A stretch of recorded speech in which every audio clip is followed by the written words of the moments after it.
Hello అండి, welcome back to కొలువుల బడి official YouTube channel. Guys, మనకు వివిధ దినపత్రికల్లో వచ్చినటువంటి ఇంపార్టెంట్ ఎడ్యుకేషనల్తో పాటుగా ముఖ్యమైన కరెంట్ అఫైర్స్ సంబంధించినటువంటి అంశాలు అనేది చూద్దామండి. ఫ్రెండ్స్, ఇక ముందుగా వచ్చేసి మనకు డిఎస్సికి సంబంధించినటువంటి ఒక లేటెస్ట్ బ్రేకింగ్ న్యూస్ అనేది చెక్ చేసుకోవచ్చు. ఇక్కడ ఫ్రెండ్స్, ఇక్కడ చెక్ చేసినట్లయితే డిఎస్సి 2008కి సంబంధించినటువంటి ఏదైతే నియామకాలు ఉన్నాయో వాటికి సంబంధించి ఖచ్చితంగా చేపట్టాల్సిందే అంటూ కూడా హైకోర్టు అయితే స్పష్టీకరణ అయితే తెలపడం జరిగిందండి. వాటికి సంబంధించినటువంటి క్లియర్గా అప్డేట్ చూద్దాం మనం. ఫ్రెండ్స్, ఇక్కడ చూసుకున్నట్లయితే 2008 డిఎస్సికి సంబంధించినటువంటి ఎమ్మెల్సీ ఎన్నికల ప్రవర్తన నియమావళితో ముడిపెట్టరాదు హైకోర్టు స్పష్టీకరణ అంటూ కూడా ఇక్కడ లేటెస్ట్గా అప్డేట్ అనేది ఉంది. దీనికి సంబంధించినటువంటి సమాచారం చూద్దాం. డిఎస్సి 2008 అభ్యర్థులు ఏళ్ల తరబడిగా నియామకాలకు ఎదురు చూస్తున్నారని, నియామకాలు చేపట్టకుండా ఎన్నాళ్ళు వాయిదా వేస్తారని కూడా ప్రభుత్వాన్ని హైకోర్టు సోమవారం ప్రశ్నించింది. పాత నోటిఫికేషన్ ఎమ్మెల్సీ ఎన్నికల ప్రవర్తన నియమాలతో ముడిపెట్టరాదని కూడా తేల్చి చెప్పడం జరిగింది. హైకోర్టు ఉత్తర్వులు ఇచ్చిన తర్వాత ఎన్నికల నియమావళితో సంబంధం లేదని 2024 ఫిబ్రవరిలో ఇచ్చిన ఉత్తర్వులు అమలు చేయాల్సిందేనని స్పష్టం చేసింది.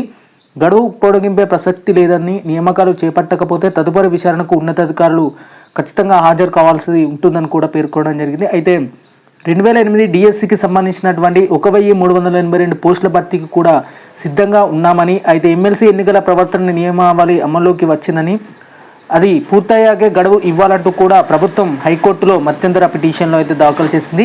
ఇక దీనిపై జస్టిస్ అభినంద్ కుమార్ షావిలి అలాగే జస్టిస్ తిరుమలాదేవితో కూడిన ధర్మశాసనం సోమవారం విచారణ చేపట్టింది. అడ్వకేట్ జనరల్ సుదర్శన్ రెడ్డి వాదనలు వినిపిస్తూ 2008 డిఎస్సిలో భర్తీ కానీ ఎస్జిటి పోస్టులను ఏపీలోని అర్హత సాధించినటువంటి బీఈడీ అభ్యర్థులతో కాంట్రాక్ట్ పద్ధతిలో భర్తీ చేయాలని కూడా హైకోర్టు 2024లో ఇచ్చిన ఉత్తర్వుల మేరకు తెలంగాణ ప్రభుత్వం మంత్రివర్గ ఉపసంఘాన్ని కూడా ఏర్పాటు చేసిందని కూడా తెలపడం అయితే జరిగింది.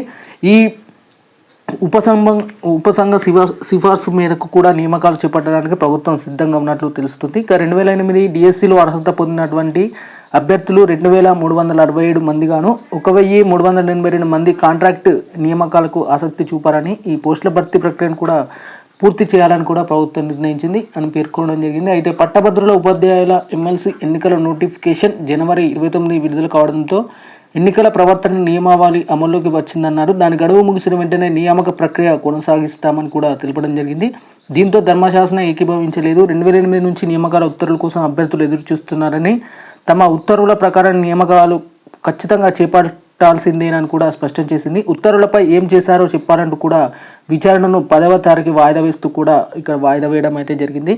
ఫ్రెండ్స్, ఇక త్వరలోనే వీటికి సంబంధించినటువంటి అప్డేట్స్ అనేది రాబోతున్నట్లు తెలుస్తుంది. ఇక నెక్స్ట్ వచ్చేసి 1372 మందికి త్వరలో టీచర్ పోస్టింగ్ అంటూ కూడా ఇక వీటికి సంబంధించినటువంటి మరొక అప్డేట్ అనేది చూసుకోవచ్చు. డిఎస్సి 2008 బీఎడ్ అభ్యర్థులకు కూడా హైకోర్టులో ఊరట. ఈ నెల 10లోగా నియామక పత్రాలు ఇవ్వనున్న ధర్మశాసనం. ఎమ్మెల్సీ ఎన్నికల కోడ్తో దీనికి సంబంధం లేదని స్పష్టీకరణ. నియామకాలు చేపట్టకపోతే ఉన్నతాధికారులు హాజరు కావాల్సి ఉంటుందని హెచ్చరించడం అయితే జరిగింది. ఇక దానికి సంబంధించినటువంటి అప్డేట్ కూడా చెక్ చేసుకోవచ్చు. ఇక నియామకాలకు సీఎంఏ ఆమోదం తెలిపినట్లు కూడా ఇక్కడ లేటెస్ట్ అప్డేట్ కూడా చూసుకోవచ్చు అండి. 1382 బీఎడ్ అభ్యర్థులకు కాంట్రాక్ట్ ఉద్యోగాలు ఇచ్చేందుకు ముఖ్యమంత్రి రేవంత్ రెడ్డి ఆమోదం తెలపడం జరిగింది. 2024 ఫిబ్రవరి 24న క్యాబినెట్ కమిటీని కూడా ప్రయత్నించి ఈ మేరకు జీవో 29ను జారీ చేసింది. క్యాబినెట్ సబ్ కమిటీ చైర్మన్ అభ్యర్థుల వివరాలను కూడా పరిశీలించడం జరిగింది. 1382 మంది అభ్యర్థులు కాంట్రాక్ట్ ఉపాధ్యాయులుగా పనిచేసేందుకు కూడా సిద్ధంగా ఉన్నారని కూడా జిల్లాల డిఈఓలు కూడా తెలపడం జరిగింది. ఇదే విషయాన్ని పాఠశాల విద్యాశాఖ డైరెక్టర్ సబ్ కమిటీ కూడా దృష్టికి తీసుకెళ్లడం జరిగింది. దీంతో కమిటీ కూడా నియామకాలకు గ్రీన్ సిగ్నల్ అయితే ఇవ్వడం అయితే జరిగింది. ఎన్నికల కోడ్ ముగియ వెంటనే నియామకాలు చేపడతాం అని ఏజీ చెప్పారు.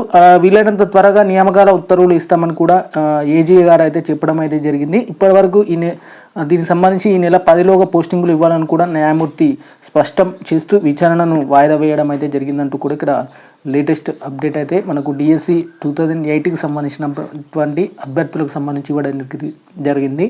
ఇక నెక్స్ట్ వచ్చేసి దివ్యాంగులంతా పరీక్షల్లో స్క్రైబ్ సహాయం తీసుకోవచ్చు అంటూ కూడా ఇక్కడ లేటెస్ట్ అప్డేట్ అనేది ఉందండి. ఇక బెంచ్ మార్క్ వైకల్యంతో సంబంధం లేదు, సుప్రీంకోర్టు తీర్పు మార్గదర్శకాలు జారీ అంటూ కూడా ఇక్కడ లేటెస్ట్గా ఒక అప్డేట్ అనేది మనం క్లియర్గా చెక్ చేసుకోవచ్చు. ఇక నుంచి దివ్యాంగులంతా పరీక్షలు రాయడానికి స్క్రైబ్ల సహాయాన్ని తీసుకోవచ్చు అని కూడా సుప్రీంకోర్టు స్పష్టం చేసిందండి. 40% నిర్దిష్ట వైకల్యం అంటే బెంచ్ మార్క్ ఉందా లేదా అనే అంశంతో సంబంధం లేకుండా స్క్రైబ్ సహాయం పొందవచ్చు అని కూడా తెలపడం జరిగింది. బెంచ్ మార్క్ వైకల్యం ఉన్న వ్యక్తులకు ఉండే ప్రయోజనాలను పరిమితులకు లేకుండా పీడబ్ల్యూడి అభ్యర్థులు అందరికీ అమలు చేయాలని కూడా స్పష్టం చేసింది అయితే జరిగింది. ఇక గుల్షాన్ కుమార్ అనే వ్యక్తి దాఖలు చేసినటువంటి ప్రయోజన వాక్యంపై విచారించిన జస్టిస్ బేబీ పార్దవాలా అలాగే జస్టిస్ ఆర్ మహోదయన్ ధర్మశాసనం ఈ మేరకు ఇక్కడ తీర్పునైతే వెలువరించిందంటూ కూడా ఇక్కడ లేటెస్ట్ అప్డేట్ ఉంది. ఇక కేంద్రానికి కూడా మార్గదర్శకాలకు సంబంధించి బెంచ్ మార్క్ వైకల్యం ఉన్న వారికి ఉండే అన్ని ప్రయోజనాలకు ఎలాంటి పరిమితులు లేకుండా విధించకుండా దివ్యాంగులైన పీడబ్ల్యూడి క్యాండిడేట్స్ అభ్యర్థులకైతే వర్తింపజేయాలని కూడా ఇవ్వడం జరిగింది.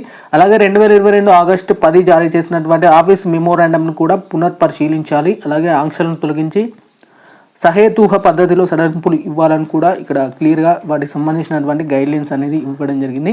నెక్స్ట్ వచ్చేసి డిప్యూటీ సర్వేయర్లుగా ఎలా నియమిద్దాం అనేది రెవెన్యూ శాఖ కసరత్తు చేస్తున్నట్లు కూడా ఇక్కడ లేటెస్ట్ అప్డేట్ ఉంది. ఇక ఇటీవల దీనికి సంబంధించినటువంటి స్ట్రైక్స్ కూడా జరగడం జరిగిందండి.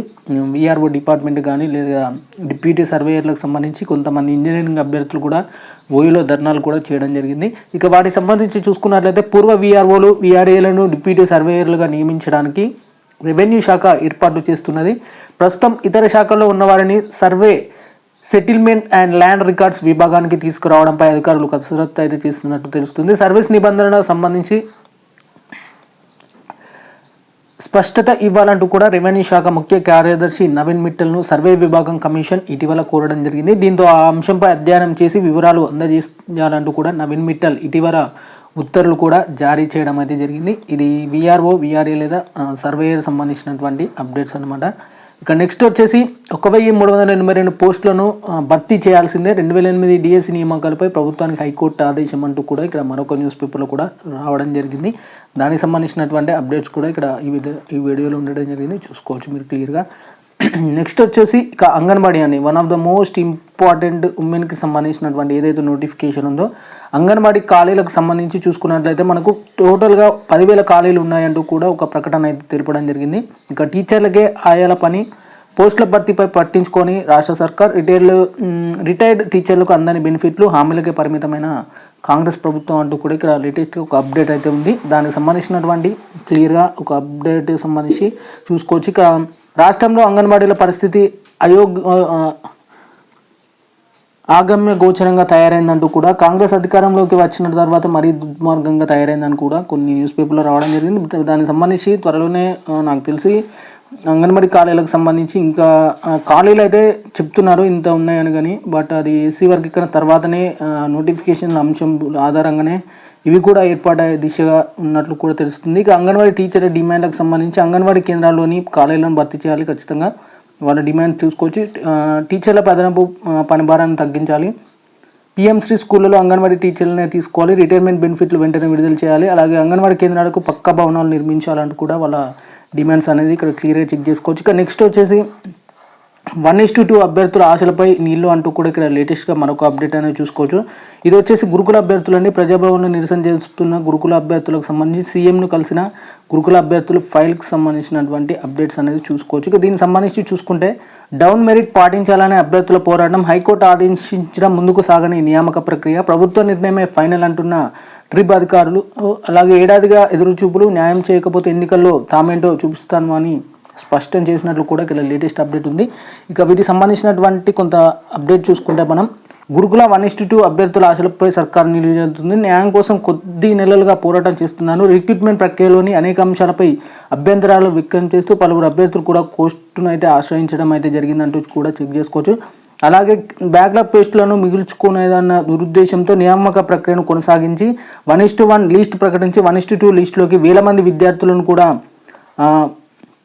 అభ్యర్థులు గొంతు కోసిందని కూడా వాపోతున్నారు. బోర్డు తీర్పై విమర్శలు అంటే డిఎల్, జేఎల్, పీఈటీ, టీజీటీ నియామక ప్రక్రియలో గురుకుల బోర్డు నిర్ణయాలు సరిగా లేవని పలువురు అభ్యర్థులు కూడా ఆరోపిస్తున్నారు. నేటి వరకు కూడా ఎవరికి ఎన్ని మార్కులు వచ్చాయని రిజల్ట్ చెప్పలేదని, కనీసం జనరల్ ర్యాంకింగ్ లిస్టు కూడా ప్రకటించలేదని, 1:2 లిస్టును రాత్రికి రాత్రి ప్రకటించారని కూడా వాళ్ళు వాపోతున్నట్లు కూడా ఇక్కడ లేటెస్ట్గా ఒక అప్డేట్ అనేది చూసుకోవచ్చు.